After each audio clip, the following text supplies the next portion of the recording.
The town of Deadwater didn't get many strangers, especially not women traveling alone. So when she stepped off the creaking stagecoach that early evening, the dust barely had time to settle before every neck turned. She was tall for a woman, wrapped in a charcoal riding cloak, a dark hat low over her eyes, and boots caked in red trail mud. But it was the bundle in her arms that caught the most attention, long, narrow, and wrapped in faded linen like a funeral parcel. She walked with purpose, not glancing left or right. The townsfolk stopped pretending to sweep, mend, or drink. A boy chewing jerky dropped his stick. Someone muttered a curse, but she didn't stop, didn't ask directions. She knew exactly where she was going. The saloon doors squeaked and clattered as she pushed through them. Inside, heat and sweat hit her like a wall. Laughter, cards slapping on wood, spurs jangling. A fiddle played something quick and mean. The smell of whiskey and cigar smoke was thick as fog. No one noticed her at first until she walked straight to the bar and laid the bundle down. It was a doll, old and scorched on one side, porcelain skin, blackened around the cheek. One button, eye missing, its cotton dress singed and stiff. Someone snorted. "Well, hell," one of the card players said, loud enough for the room to hear. "She bringin' toys now?" "Sweetheart, the only things we play with here got more bounce." A few laughs. Some nervous, some cruel. She didn't blink, didn't speak. Another man, his hat tipped back and a toothpick wagging in his mouth, leaned against the bar beside her. That a threat or a warning? She turned her head slowly, like a rifle taking aim. Her voice, when it came, was soft but clear. "It belonged to the girl you killed." Silence. The music stopped. Cards froze mid-air. The bartender, a wiry man named Cletus, stared at the doll, then at her. The toothpick man straightened, suddenly pale. The woman's name, though no one in that room knew it yet, was Marianne Grady. She hadn't spoken it aloud in nearly 3 years. Not since the fire. Not since the screams. Not since everything she'd built, loved, and bled for had been erased in one brutal night. The man nearest her, Reed Red Dempsey, one of Holt's boys, stumbled back from the bar. "Lady," he said, voice cracked, "I don't know what you're talking about, but—" "You were there," she said, "outside Grady Hollow, summer of '71, the cabin off the creek bend." He went stiff, eyes darted toward the corner booth, where 3 men sat playing a slow game of poker. One of them, heavy-set with a scar down his neck, stood up slowly. "Red," the scarred man said. "You know this woman?" "No," Red said too quickly. "Never seen her before." Marianne picked up the doll. She cradled it like it was flesh and bone. "I remember your boots," she said. "One heel was broken, I heard it, clacking across the porch when you kicked the door in." Scarneck didn't like what he was hearing. He nodded once to the bartender. Cletus leaned under the bar for the scattergun. "I came here for answers," Marianne said, still holding the doll. "And I'll leave with them, or I'll leave this place in ash." It wasn't bluster. Something in her voice, flat, raw, stripped the air of doubt. Scarneck raised a hand. "Ma'am," he said, almost polite. "You got the wrong folk. We ain't involved in—" "You were with Jeremiah Holt," she interrupted. "That night. You rode with the Pale Coyotes. At the name, the saloons." Temperature dropped. Holt. Even folks too young to remember the war knew that name. Jeremiah Holt had led raids across 5 counties, hung 3 marshals, and once burned a church with a posse trapped inside. He wasn't just outlaw, he was legend, a ghost who breathed fire, and now apparently he had ghosts chasing him back. "Where is he?" Marianne asked. Scarneck hesitated. "He don't take kindly to—" "I'm not here to be kind." A laugh cracked from the corner table. A man with silver hair and wild eyes slapped his knee. "Lord above, she's got grit. Holt'll love her. Hell, maybe she's here to join." "I'm here to remind him," she said, not smiling. "Some things don't stay buried." Scarneck's jaw tightened. "He's not here. But he's coming," she said. Not a question. Red stepped back again. Sweat dotted his temples. Marianne glanced down at the doll, brushed a speck of dirt from its cheek, then set it gently atop the bar. Scarneck motioned for his men to stand down, but their eyes never left her. The room didn't move. Even the flies in the whiskey puddle seemed to hold still. "You got a name?" the barkeep finally asked. "Not one worth remembering," she said. "Only hers?" Another silence. Deeper this time. Uneasy, stretched taut. A drunk near the piano tried to lighten the air. "Well, I say we pour the lady a drink. Ain't no crime carrying a doll yet." Cletus hesitated, then set a glass on the bar. "Whiskey?" She nodded. "Leave the bottle." She poured her own, hands steady, drank it in one motion, like medicine. Scarneck moved toward the door. "You should leave town before he arrives," he said. "I'm not leaving," she said. "Not till I know why my daughter had to die." That word, daughter, hung there bleeding into the floorboards. Scarneck looked away. Red looked sick. Marianne turned to the room. "Anyone else there that night?" Her eyes swept across the faces. "Anyone else want to tell me what happened? Why you came to my home? Why a 6-year-old had to burn for it?" No one answered. "Did she scream?" She asked. "Did you hear her? Or were you already riding off grinning, pockets full of what little we had?" "I told you," Red croaked. "We didn't know." "You knew," she said. And then she smiled. Not out of kindness, but bitterness. "You knew exactly what you were doing. You just didn't think anyone would live to call you out on it." Scarneck was by the door now, muttering to one of his men. A runner took off, likely to fetch Holt. Marianne knew she didn't have long. The man she wanted was coming. She reached into her coat, pulled something out, a folded photo. She slid it across the bar. Cletus picked it up. His face went pale. A girl with black curls, bright eyes, smiling, holding that same doll, standing beside a woman with a kind smile and sun-worn face. A cabin behind them. Smoke curling from a chimney. She was June, Marianne said. She liked wildflowers and hummingbirds. She believed in things like wishes and Sunday dresses. And now all she is ashen memory. A muscle ticked in Cletus's jaw. He slid the photo back. Scarneck stepped forward again. "Lady Holt's not the kind of man you reason with." "I'm not here to reason," she said. "I'm here to remember." She stood straighter. The cloak slipped back, revealing the pistol at her side, polished, worn at the grip. Not decorative, not for show. One of Holt's boys took a step too close. She didn't even look. Her hand moved fast as a whip, gun drawn, cocked, and aimed between his eyes in one breath. "Don't," she said. He froze. The room stayed locked in that moment. Then she holstered the pistol, slow and steady. Turned, back to her drink. Poured another. The door creaked open behind her. A breathless voice whispered, "He's comin'. Holt's comin' in with 5 riders." Scarneck swore. Marianne smiled again, but this time it was something close to relief. She picked up the doll and laid it gently on the bar once more.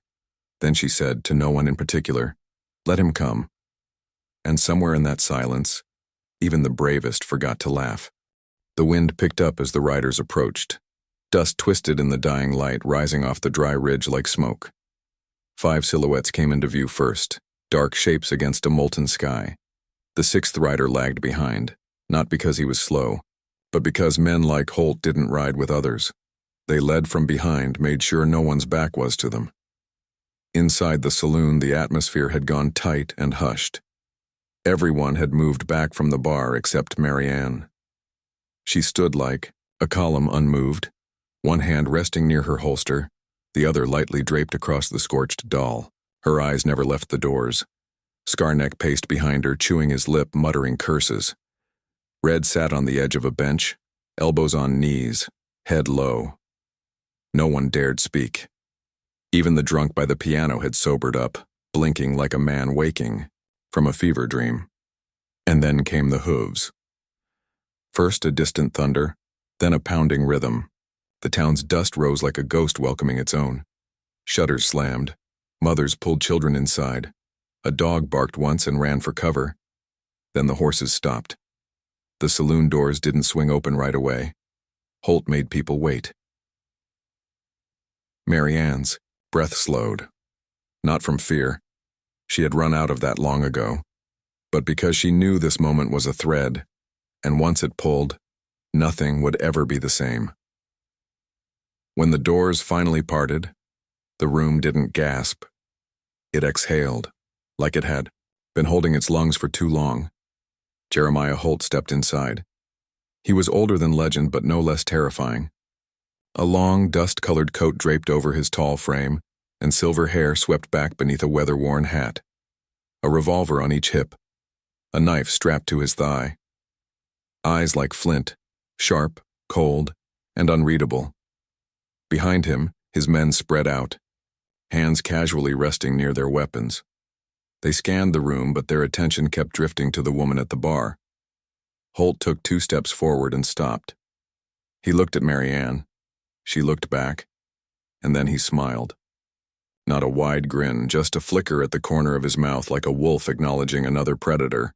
"Well," he said, voice like dry leather, "if it ain't the ghost of the holler." No one moved. "You've got my attention, miss." Mary Ann didn't answer. She let the silence stretch. "Name?" he asked. "I'm not here for introductions." He chuckled. "Everyone's here for something. Me, I came for whiskey and quiet. You look like you came for trouble." "You brought that with you," she said. He stepped closer, the floor creaking under his boots. "I've been many places, done many things. You'll have to be more specific if you want me to feel bad about one of them." "You were there," she said. "Grady Hollow. You led the Pale Coyotes through my land. You ordered them to take what they wanted, and they took everything." His eyes narrowed a fraction. "Ah, that fire. The only one that matters." "I remember a cabin," he said, thoughtful now. "Bit off the trail. One we weren't even supposed to find. You found it." "You're right," he said. "We did." His casual admission took the air from the room. "I remember thinking," he went on, "that it was a shame. Quiet place, pretty view, but it was war. You were sheltering deserters." Mary Ann shook her head. "I was sheltering my husband. He'd already left the fighting. He was done. He was wounded. Deserter all the same. We had nothing left to give," she said. "And still you came." Holt's smile faded. "You know what I remember most? That damn dog. Wouldn't shut up. Nearly bit one of my men." Mary Ann didn't blink. "You shot him, then you laughed." He paused, hands resting on his belt. "That sounds like me." Silence pressed in. "Again? You want an apology?" he asked. "No." "A duel?" "No." He studied her. "Then what?" "I want the truth." Now Holt's face changed. Something behind his eyes flickered. Surprise, perhaps, or something older. Regret? Maybe, maybe not. "You think truth'll fix what happened?" he asked. "No," she said. "But lies built this place. Maybe truth can burn it down." He leaned on the bar beside her, glancing at the doll. He picked it up, turned it in his hands. "This hers?" he asked. Mary Ann nodded. "She have a name?" "June." "She scream?" Mary Ann's knuckles whitened. Holt nodded. "Then I remember her." And for the first time he looked older, not just in years, but in weight. Like each sin had finally crawled up his spine. "She didn't have to die," Mary Ann said. "No," he agreed. "But she did." He set the doll down and looked out across the saloon. "You all listening?" he called. The room stiffened. "I remember it. That cabin, that girl, that fire. We didn't mean to burn it down, but once it started, no one stopped it. We were wild, stupid, maybe evil." He turned back to Mary Ann. "You want me to say we were wrong? Fine, we were." She stared at him. "Why?" He hesitated. Then, "Because we could." And there it was. The truth, not an excuse, not a plea. Just the bare, bloody answer. I see, she said. Holt exhaled. So now what, miss? You gonna kill me? She looked down at the doll, at the glass of whiskey, at the photo still folded beside it. No, she said. Killing you would only end you. That's too easy. He raised an eyebrow. I want them to know, she said, pointing a finger across the room. Every man in here who rode with you, who helped, who watched. She turned to the crowd. This man led you, but you chose to follow. You knew who you were riding with. You liked the power, the fear, the taking. A ripple moved through the room. Some men stood, some sat lower. One left. Marianne continued. That girl's face is burned into your memory whether you admit it or not. And if it's not, I'll make sure it is. She reached down and lifted the doll again, held it high for all to see. This belonged to innocence, to trust. You destroyed? Both. She walked to the center of the saloon and placed the doll on the floor. Then she knelt beside it. You can drink your poison, laugh with your devils, but from now on you'll do it under her eyes. No one moved. She stood and walked slowly back to the bar. Holt watched her, unreadable. Scarneck approached her cautiously. He told you the truth. Why are you still here? Because truth is just the first fire, she said. What burns next depends on what you do with it. She turned toward the door. Holt called after her. You're just gonna walk away? She stopped, looked over her shoulder. I walked through fire once. What's a saloon compared to that? And with that, she left. The door swung shut behind her. Outside, dusk had fallen. The street was empty. Shadows stretched long like scars across the dirt. She walked toward the edge of town, her boots steady, the wind rising again. Behind her, the silence lingered. No one picked up the doll. The night air was sharp, tasting of dust and regret. Marianne didn't hurry. Her steps were measured, each one steady on the worn boards of Deadwater's main street. The saloon door creaked behind her, then thudded closed like a coffin lid. She didn't look back. The truth had been dragged out and exposed like a corpse in sunlight, but the weight in her chest hadn't lifted. If anything, it had sunk deeper. Holt's words still echoed, raw, bare, and unapologetic. Because we could. That was the kind of truth that didn't cleanse, only scorched. She passed the sheriff's office, empty. The town, it seemed, had no law anymore, or none that mattered. The real power wore spurs and holstered guns and drank with murderers. A soft voice called out from the shadows. Miss? Marianne turned. It was a girl, maybe 16, freckled, barefoot, standing near the steps of the church that had long since lost its preacher. A lantern flickered beside her, barely enough to hold the dark at bay. You all right, ma'am? The girl asked. Marianne studied her. Wide eyes, thin arms, but not afraid. Just curious, just kind. What's your name? Marianne asked. Maisie. Go. Home, Maisie. Stay inside tonight. The girl nodded, but her gaze lingered. Heard what you said? In there. Marianne didn't respond. I knew a girl once, Maisie went on. Burned up in her house. Folks said it was an accident, but I always figured it was them, Holt's crew. You figured right, Marianne said. Maisie chewed her lip. You ain't scared of 'em? I've been scared before, Marianne said. It didn't save anyone. Maisie stepped back, then disappeared into the church shadows. Marianne watched the light fade.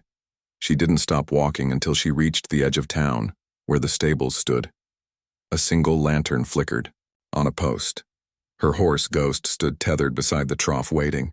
She ran a hand along his neck, then leaned into his warmth. The stable master, an old man with eyes like milky quartz, stepped out from the shadows. You stirred a hornet's nest, he rasped. I didn't come to stir, she said. I came to bury. He nodded. You riding out? No, she said. Not yet. Then you best stay light on your feet.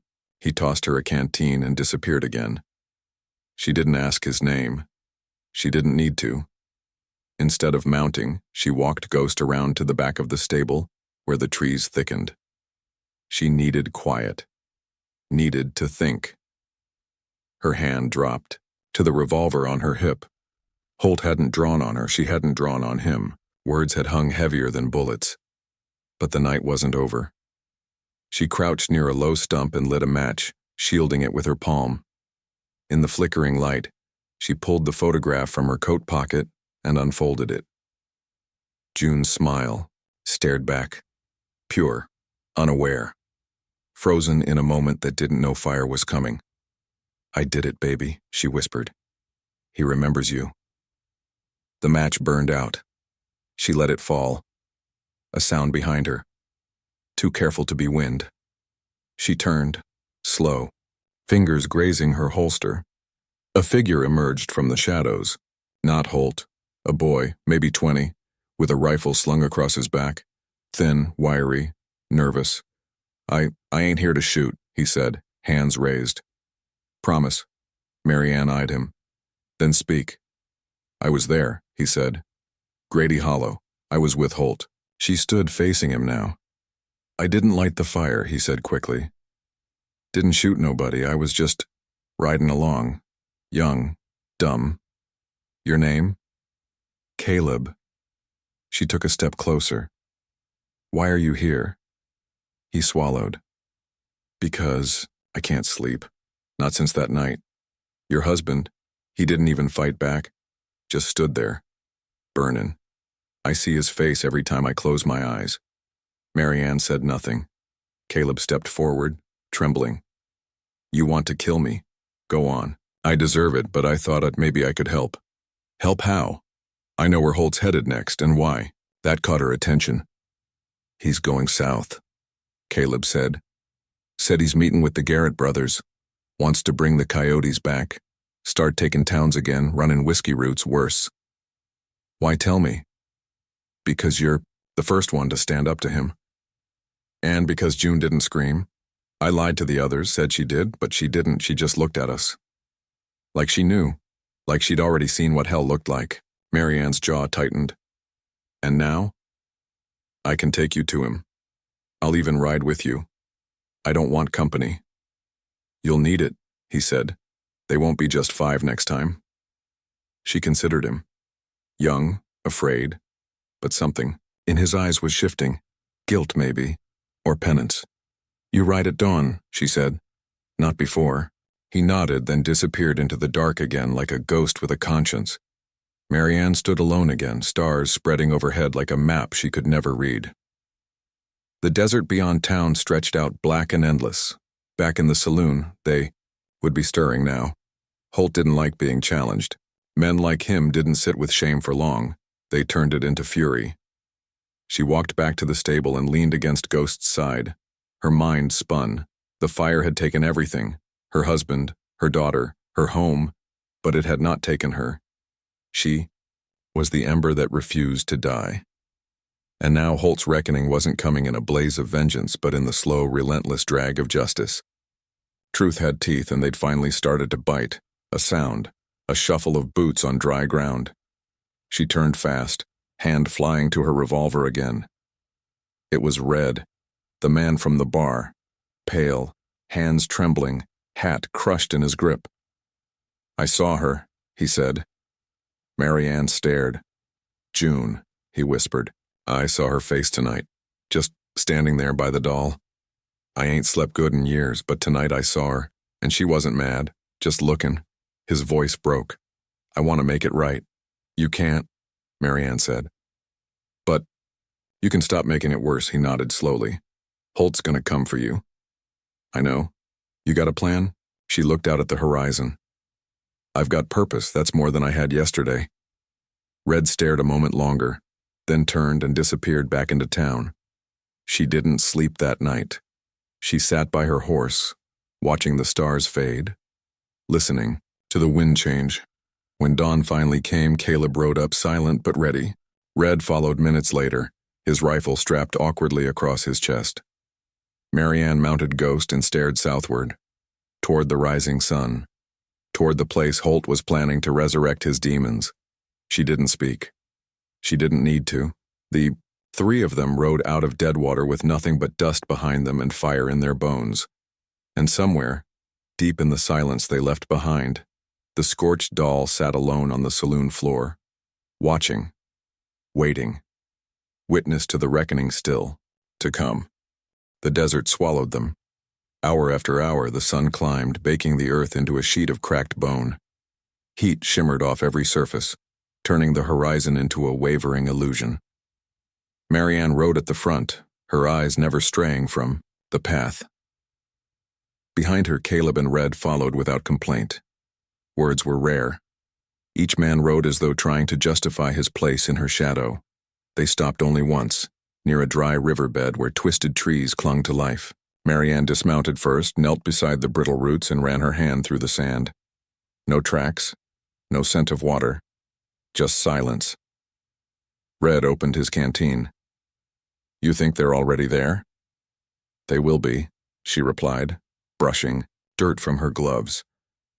"Holt doesn't make idle promises." Caleb sat down, back against his saddle. "You still think he'll fight?" "He's already fighting," Marianne said. "He just hasn't started shooting yet." They rode again, harder this time, past scrub and shattered rock. Vultures circled overhead. Buzzards always knew where death was going.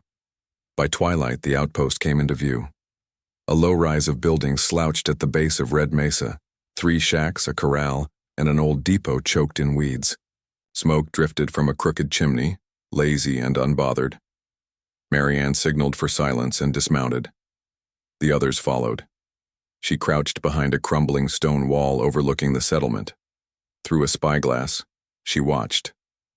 6 horses. 2 guards, both slouched near the corral, rifles resting in their laps. 1 figure by the fire. No Holt yet.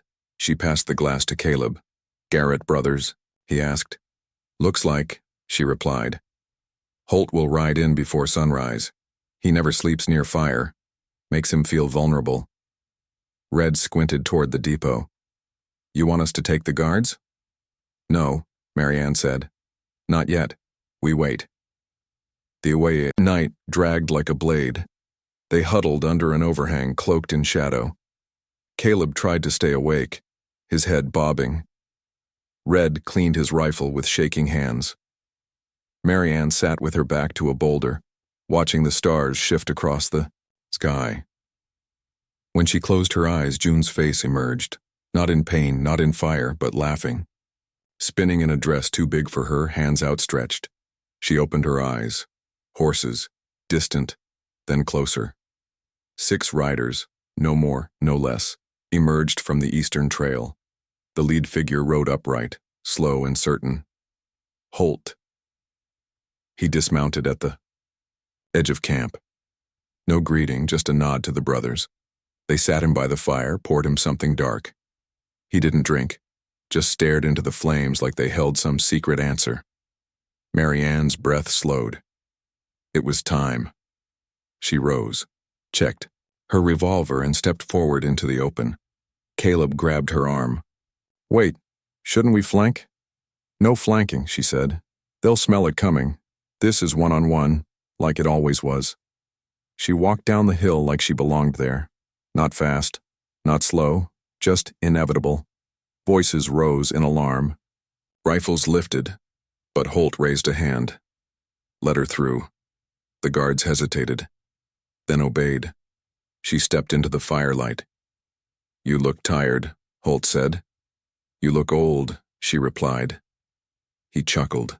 "I always was. Just wore the violence like a mask. Now it's just your face." He studied her, then looked past her toward the hill. "Brought company?" "They didn't come to watch." "Good," he said, rising. "I don't perform." Marianne faced him fully. "No more running." "I never did," he said. "You just weren't worth the bullet yet. You had your chance. You stood in that saloon. You could have ended it clean." "I gave you the truth," he said. "That's more than most get." "And now I give you mine," she said. She drew. So did he. The shots came near simultaneous, but Holt's grazed her side. Hers punched through his shoulder, spinning him sideways. He stumbled, cursed, but didn't fall. His second shot missed. Hers didn't. He dropped to one knee, blood soaking his shirt. The Garrett brothers rose, unsure whether to fight or flee. Red stepped into view behind Marianne, rifle raised. Caleb flanked left, shouting, "Don't move!" Holt laughed weakly, blood on his teeth. "Look at you, bringing justice on a borrowed horse." Marianne walked toward him, slow. He tried to raise his gun again. She shot him through the hand. He screamed, "I want you alive," she said, "so you can feel it every damn second." "Feel what?" he rasped. The smallness, the shame, the helplessness. His voice cracked. She was just a kid. And, "You were just a man," she said. "But you could have been better." He fell back, unable to hold himself upright. Caleb bound the brothers. Red kicked their weapons aside. Marianne stood over Holt, the flames flickering against his face. She knelt, leaned in close. "You remember her name?" His lips barely moved. "June. She remembers yours too," she said. Then she stood and walked away. Behind her, Holt coughed once, then went silent. They tied him to his horse. Marianne didn't look back. She was already staring into the next fire. They rode through dawn, dragging the past behind them like a funeral banner. Holt's body slumped, not dead, not yet, but close. Red said nothing. Caleb stared straight ahead. Marianne rode alone at the front. She didn't speak until Deadwater rose in the distance. "He'll stand trial," she said. "They don't have a judge," Red muttered. "They will." As they entered town, people stepped from doorways, watched, whispered. At the saloon, the doll was still there, unmoved, untouched. They tied Holt to the post beside it. Marianne stood before the gathering crowd. "This man killed a child," she said, and laughed. No one interrupted. He rode with men who burned homes, who took what wasn't theirs, who believed justice was too slow. She looked at each face. "You decide what happens next. You all helped build this town on silence. If you want it to stand, you'll need to start talking." She left them there, stunned, staring. Inside the saloon, she poured one drink, set it beside the doll. "To you, June," she whispered. And to the rest of the world, she said nothing at all, because they'd hear the story, and in time they'd know her name.